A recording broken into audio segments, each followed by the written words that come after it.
كان يسعى أنه يستلم تعويضه عن عقار نزعت منه الملكية داخل حد الحرم من سنوات. أي والله.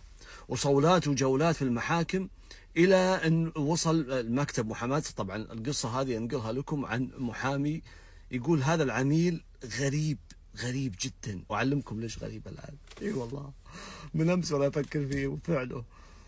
يقول المهم يسعى في المحاكم يبي إعادة تقدير قيمة العقار، وفعلا هالمكتب الله يجزاه خير ساعده بأنه يكسب القضية ويعيدون تقييم قيمة العقار، ونزل له حكم أنهم يعطونه في التقدير سعر المتر اليوم، يعني في هذه الفترة نزل له المبلغ الله يبارك له ما شاء الله تبارك الله.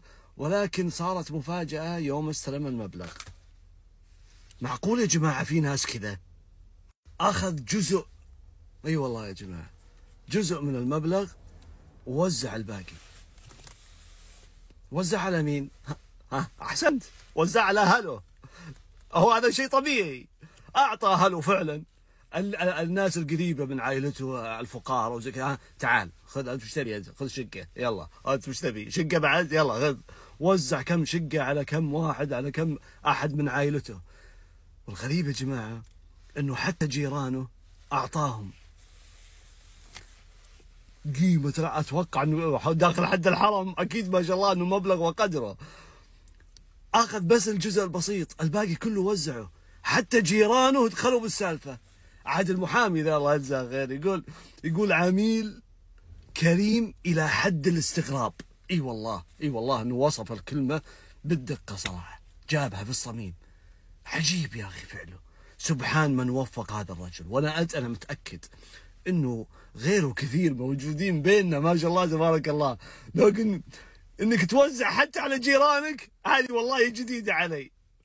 أسأل الله أن يجعل عمل هذا الرجل خالصا لوجهه الكريم وأن يقبله. أفكر في تدابير الله عز وجل. يعني لو نرجع شوي في أول تقدير لقيمة العقار، أكيد أنه ضاق صدره، وربما الله أعلم أنه صبر ذيك الفترة واسترجع وقال الحمد لله على كل حال. وشوف كيف الله عوضه. مو عوضه بس بزيادة قيمة العقار، عوضه حتى في هذا العمل. عمل عظيم يا جماعة أنك توزع على وتسعد كم بيت وكم شخص. لا إله إلا الله، كيف تدابير الله وحكمته. الحمد لله على كل حال.